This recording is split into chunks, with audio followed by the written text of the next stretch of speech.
Recording by Phil Chenevert. Of a book of nonsense. There was an old man with a nose who said, "If you choose to suppose that my nose is too long, you are certainly wrong." That remarkable man with a nose. There was an old person of Rheims who was troubled with horrible dreams. So to keep him awake they fed him with cake, which amused that old person of Rheims. There was an old man on a hill who seldom, if ever, stood still. He ran up and down in his grandmother's gown, which adorned that old man on a hill. There was an old man in a pew whose waistcoat was spotted with blue, but he tore it in pieces to give to his nieces, that cheerful old man in a pew. There was an old man of Kilkenny who never had more than a penny. He spent all that money in onions and honey, that wayward old man of Kilkenny. There was an old man who said, "How shall I flee from this horrible cow? I will sit on this stile and continue to smile, which may soften the heart of that cow." There was an old man in a tree who was horribly bored by a bee. When they said, "Does it buzz?" he replied, "Yes, it does. It's a regular brute of a bee." There was a young lady of Hull who was chased by a virulent bull, but she seized on a spade and called out, "Who's afraid?" which distracted that virulent bull.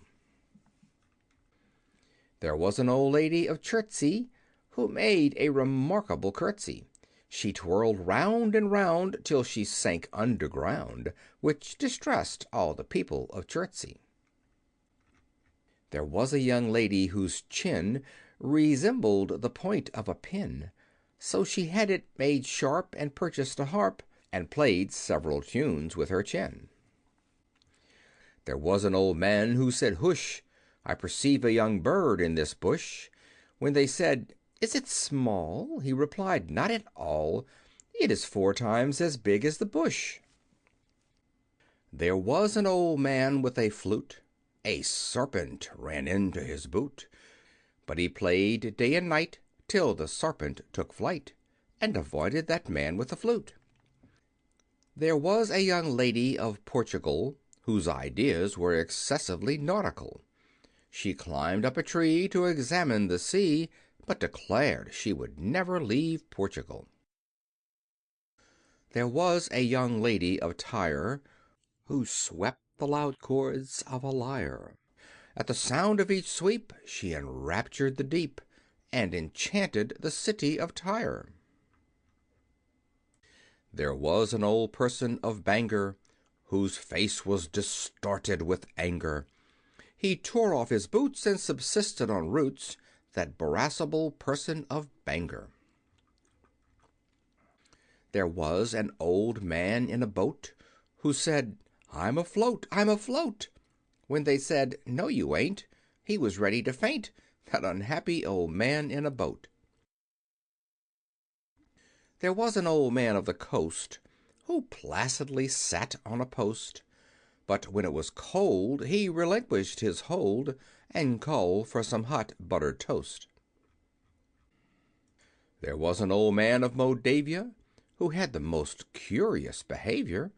For while he was able, he slept on a table, that funny old man of Moldavia.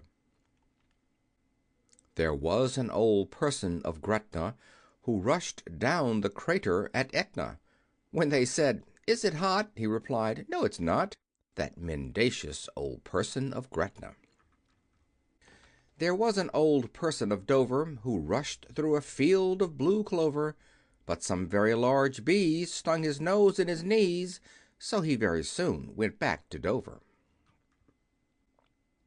There was an old man of the West who never could get any rest, so they set him to spin on his nose and his chin, which cured that old man of the West. There was an old person of Annerly whose conduct was strange and unmannerly. He rushed down the strand with a pig in each hand, but returned in the evening to Annerley. There was a young lady of Wales who caught a large fish without scales. When she lifted her hook, she exclaimed, "Only look!" That ecstatic young lady of Wales. There was an old man of the Isles whose face was pervaded with smiles. He sang "Hi-dum diddle" and played on the fiddle, that amiable man of the Isles.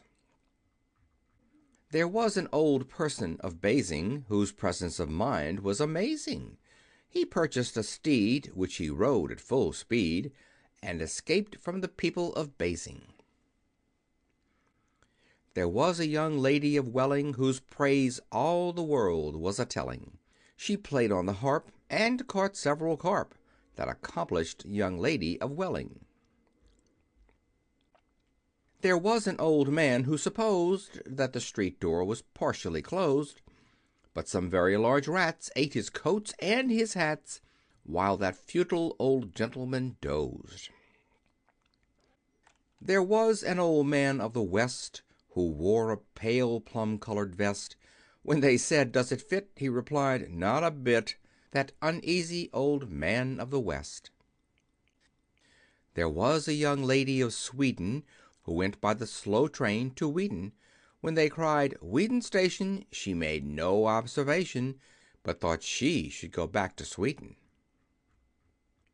There was an old man of Marseilles whose daughters wore bottle green veils. They caught several fish which they put in a dish and sent to their pa at Marseilles. There was an old man of Wrekin whose shoes made a horrible creaking, but they said, "Tell us whether your shoes are of leather, or of what, you old man of Wrekin?" There was a young lady whose nose was so long that it reached to her toes. So she hired an old leddy whose conduct was steady to carry that wonderful nose. There was an old person of Burton whose answers were rather uncertain. When they said, "How d'ye do?" he replied, "Who are you?" That distressing old person of Burton. There was a young lady of Norway who casually sat in a doorway. When the door squeezed her flat, she exclaimed, "What of that?" This courageous young lady of Norway. There was an old man of Apulia whose conduct was very peculiar. He fed 20 sons upon nothing but buns, that whimsical man of Apulia. There was a young girl of Majorca whose aunt was a very fast walker. She walked 70 miles and leaped 15 stiles, which astonished that girl of Majorca. There was a young lady of Bute who played on a silver gilt flute. She played several jigs to her uncle's white pigs, that amusing young lady of Bute. There was an old lady of Prague whose language was horribly vague. When they said, "Are these caps?" she answered, "Perhaps." That auricular lady of Prague. There was an old person of Filey whose conduct was scroobious and wily. He rushed up a palm when the weather was calm, and observed all the ruins of Filey. There was an old man on whose nose most birds of the air could repose, but they all flew away at the closing of day, which relieved that old man and his nose. There was an old man of the north who fell into a basin of broth, but a laudable cook fished him out with a hook, which saved that old man of the north.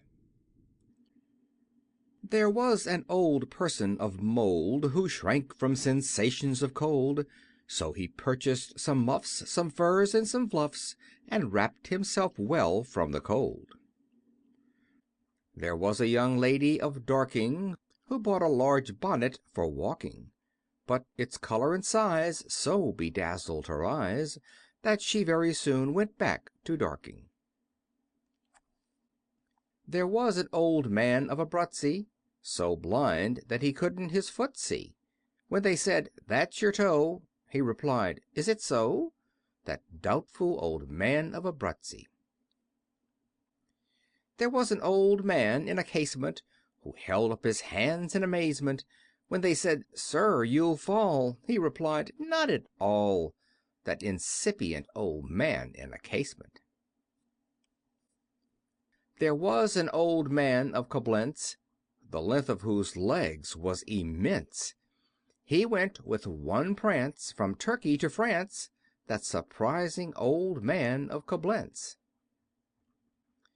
There was an old man with a beard who said, "It is just as I feared. 2 owls and a hen, 4 larks and a wren, have all built their nest in my beard."